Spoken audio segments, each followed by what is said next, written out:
नमस्कार। दिन भर की खबरों को लेकर मैं अलका सहारा हरियाणा के खास बुलेटिन में आप सभी का स्वागत करती हूं। तो चलिए खबरों को विस्तार से जानने से पहले नजर डाल लेते हैं हेडलाइंस पर।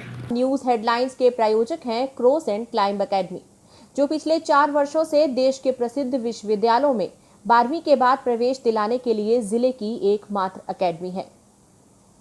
आर्ट्स और ह्यूमैनिटीज के छात्र छात्राओं के लिए भी ये एकेडमी एक वरदान साबित हुई है। अपने बच्चों के उज्जवल भविष्य के लिए और संपूर्ण व्यक्तित्व के विकास के लिए आज ही संपर्क करें क्रॉस एंड क्लाइंब की निदेशक सुनीता कुंडू से। इनका फोन नंबर है 9215649666। पुरानी अनाज मंडी में राज्यपाल बंडारू दत्तात्रेय ने कोरोना योद्धाओं को किया सम्मानित। हरियाणा स्टेट पेंशनर समाज की बैठक संपन्न। सरकार पेंशनर समाज की मांगों पर जल्द करे विचार, नहीं तो सड़कों पर होगा प्रदर्शन, कहा कार्यकारी अध्यक्ष देवराज नांदल ने। माता धनपति देवी चैरिटेबल ट्रस्ट ने मनाया शिक्षक दिवस समारोह। स्वामी अमृतानंद धर्मार्थ औषधालय में लगा फ्री कोविड-19 वैक्सीनेशन शिविर। समाज सेवी राजेश जैन ने मुख्य अतिथि के रूप में की शिरकत।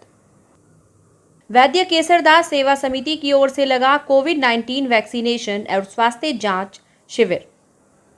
महर्षि दयानंद विश्वविद्यालय के फैकल्टी हाउस में कुलाधिपति बंडारू दत्तात्रेय को कई छात्र संगठनों ने सौंपा ज्ञापन। हरियाणा के किसानों का यूपी के शामली में हुआ जोरदार स्वागत, गाड़ियों पर बरसाए गए फूल। किसान मजदूर महापंचायत अब तक की सबसे बड़ी महापंचायत, कहा अनिल नांदल उर्फ बल्लू प्रधान ने। किसान और मजदूर की ये ताकत केंद्र सरकार को कृषि कानून वापस लेने पर करेगी मजबूर। अब खबरें विस्तार से। पुरानी अनाज मंडी में महम चौबीसी परिवार की ओर से आयोजित कोरोना योद्धा सम्मान समारोह में प्रदेश के राज्यपाल बंडारू दत्तात्रेय ने कोरोना योद्धाओं को सम्मानित किया। उन्होंने रोहतक के लोगों की जमकर प्रशंसा की और कहा कि रोहतक के लोगों ने अपार स्नेह दिया है। उन्होंने कोरोना काल में रोहतक के लोगों द्वारा की गई सेवा की भी तारीफ की। इस मौके पर पूर्व सहकारिता मंत्री मनीष ग्रोवर, LPS बोसाड के MD राजेश जैन, भाजपा जिलाध्यक्ष अजय बंसल, जिला उपायुक्त कैप्टन मनोज कुमार भी मौजूद रहे। समाज के संतों, सभी लोगों को मैं हार्दिक बधाई देता हूँ, शुभकामनाएं देता हूँ। आज आप लोगों ने राष्ट्रध्वज तिरंगा को बहुत ही गौरव के साथ एक देशभक्ति भावना से रोहतक में इतनी बड़ी ध्वजा फहराना ये हमारे लिए बहुत ही गर्व की बात है। मैं आपको मुबारकबाद देना। हरियाणा स्टेट पेंशनर समाज जिला रोहतक की मासिक बैठक सीनियर सिटीजन क्लब भवन मानसरोवर पार्क में आयोजित की गई। बैठक में राज्य कार्यकारिणी के प्रधान KL निझावन, कार्यकारी प्रधान देवराज नांदल, महासचिव ईश्वर सिंह सैनी, राजेंद्र सिंह व जिला कार्यकारिणी के सभी सदस्य विशेष रूप से उपस्थित रहे। देवराज नांदल ने कहा कि हरियाणा के 90 विधायकों के माध्यम से मुख्यमंत्री के नाम वो मांगों का ज्ञापन भेज चुके हैं। विधानसभा में मांगों पर आश्वासन भी दिया गया है। उन्होंने बताया कि बैठक में सरकार के आश्वासन की समीक्षा की गई। साथ ही ये कहा गया कि सरकार ने 1 महीने का समय मांगा है और अगर 1 महीने के अंदर हमारी मांगों पर विचार नहीं किया गया तो 1 महीने के बाद प्रदेश स्तर का सम्मेलन करके आगामी रूपरेखा तैयार की जाएगी। उन्होंने कहा कि अपनी मांगों को मनवाने के लिए पेंशनर समाज अगले महीने सड़कों पर प्रदर्शन भी कर सकता है। और हमने ये समीक्षा की है उनके विश्वास की और ये निर्णय लिया है कि भाई 1 महीने के अंदर जो मुख्यमंत्री के OSD ने विश्वास दिलाया था कि मुख्यमंत्री से बात करा कर जल्दी समाधान कराएंगे, तो हमने निर्णय किया है कि 1 महीने के अंदर बातचीत से हमारी मांगों का समाधान करें और यदि हमारी मांगों का समाधान 1 महीने के अंदर नहीं होता है तो अक्टूबर में हम स्टेट लेवल की कन्वेंशन करेंगे और उसमें संघर्ष की, रोड के संघर्ष की, सड़कों के प्रदर्शन का प्रोग्राम घोषित करेंगे। स्टेट की कन्वेंशन की डेट बाद में अनाउंस करेंगे। और हमारी वर्तमान सरकार ने ये वादा किया था चुनाव में, चुनावी वायदा है कि हम यदि सत्ता में आए तो पंजाब पैटर्न पर पेंशनर की पेंशन बढ़ाएंगे। और वहाँ पेंशन बढ़ाने का नियम है 65, 70, 75 की एज पर 10, 15, 20 और 100 साल की एज हो जाए तो डबल पेंशन होती है। और ये नियम कई प्रांतों में लागू हो चुका है। इन्होंने तो वायदा किया था, लागू वायदा करके भूल गए, लेकिन हम उनको याद दिलाने के लिए प्रयास कर रहे हैं कि अपना वायदा पूरा करो। आज माता धनपति देवी चैरिटेबल ट्रस्ट के शिक्षा सदन में भारत विकास परिषद के सहयोग से शिक्षक दिवस समारोह का आयोजन किया गया। कार्यक्रम की शुरुआत महामंडलेश्वर बाबा करणपुरी महाराज के सानिध्य में मुख्य अतिथि रामचरण ने दीप प्रज्वलित करके की। मीडिया प्रभारी राजीव जैन ने बताया कि ट्रस्ट के सभी पदाधिकारियों और शिक्षकों ने अतिथियों का मालाओं से स्वागत किया। बाबा करणपुरी ने बच्चों का मार्गदर्शन करते हुए कहा कि आप सभी बच्चों को अपने माता पिता और गुरुओं का आदर करना चाहिए। माता पिता शिक्षकों नारी जाति और बड़ों का सम्मान करूंगा। ओम नमो नारायण। आज माता सरस्वती के इस प्रांगण के अंदर माता धनपति चैरिटेबल ट्रस्ट द्वारा शिक्षा दिवस मनाया गया बड़े ही धूमधाम से, और बच्चों को भारत परिषद द्वारा एक मोटिवेट भी किया गया, उनको ज्ञान के माध्यम से बताया भी गया। और ये बहुत ही अच्छा कार्य है जो माता धनपति चैरिटेबल ट्रस्ट में होता है। भाई समय समय पर बच्चों के द्वारा एक ज्ञान मार्ग का कार्यक्रम, भाई बच्चों को शिक्षा देना, ये बहुत ही एक सराहनीय काम है।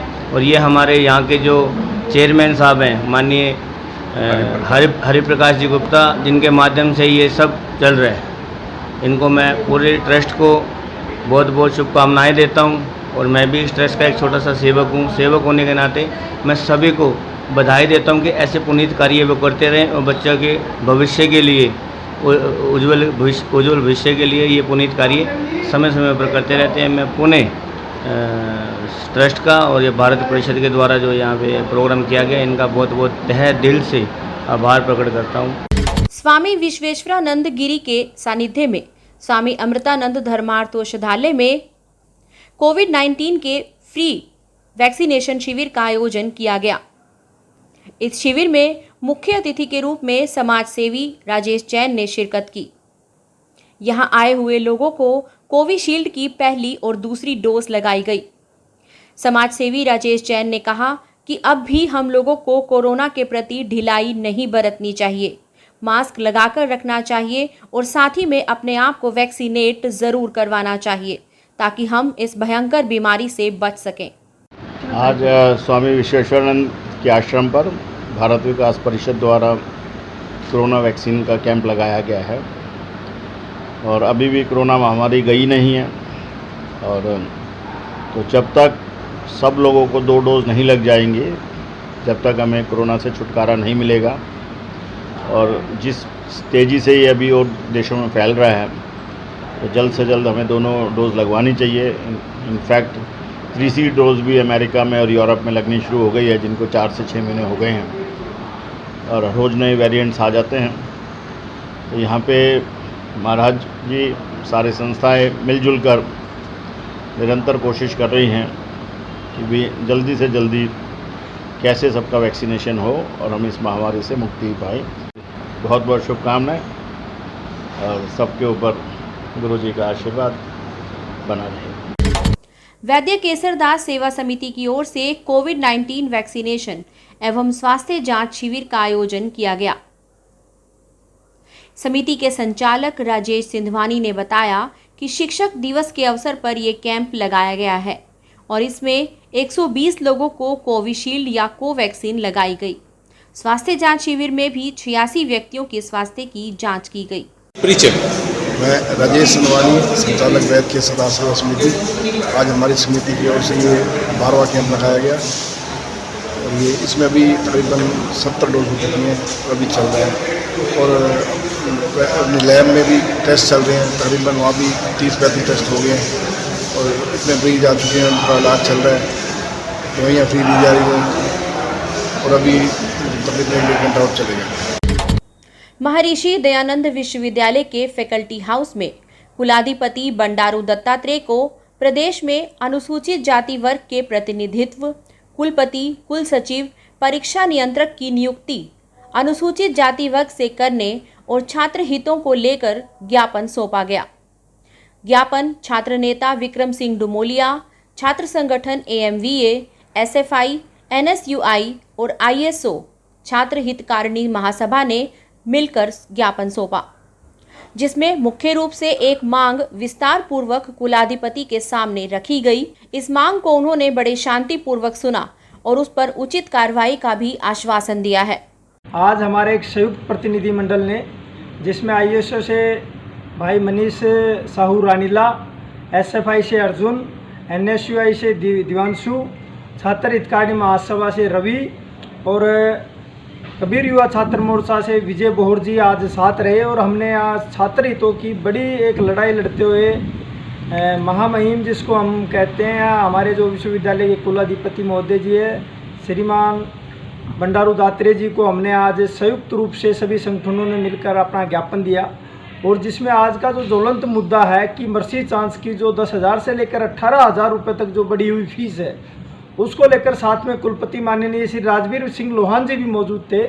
उनसे मांग की गई कि इस बढ़ी हुई फीस को आप कम करें और 2005 की बजाय इस जो मर्सी चांस की जो सीमा है इसको आप 2000 तक लेकर आए।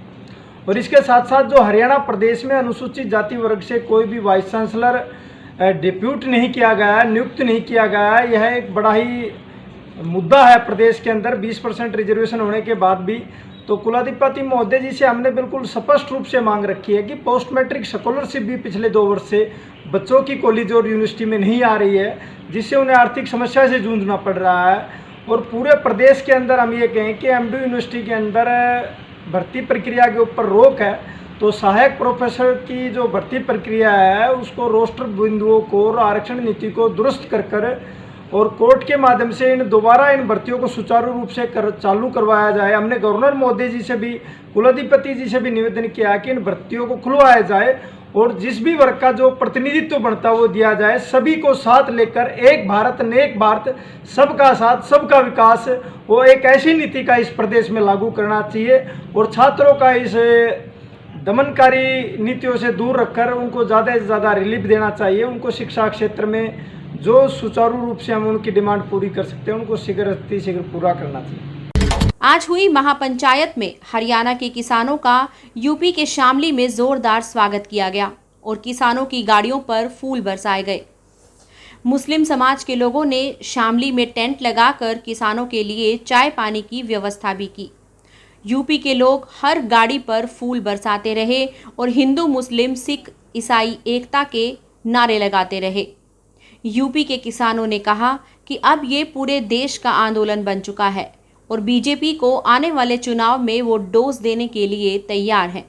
हरियाणा, पंजाब, राजस्थान से जो हमारे किसान भाई आए हुए हैं महापंचायत के लिए, उनका हम स्वागत कर रहे हैं, तहे दिल से स्वागत करते हैं और उनका शुक्रिया अदा करते हैं। पुष्प वर्षा करके उनका स्वागत कर रहे हैं, पानी और बिस्किट वितरित कर रहे हैं। मुजफ्फरनगर में किसानों की GIC ग्राउंड में हो रही महापंचायत अब तक की सबसे बड़ी महापंचायत साबित हुई है।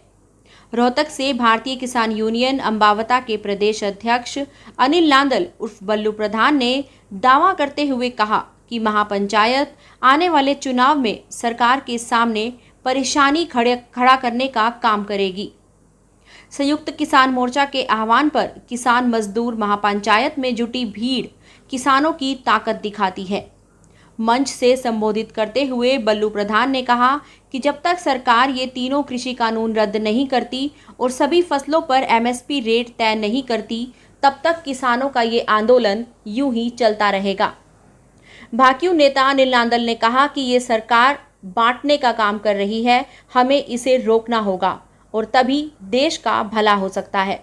आज के लिए इतना ही, फिर मुलाकात होगी हमारे अगले एपिसोड में। तब तक के लिए शुभ रात्रि, शब खैर, नमस्कार।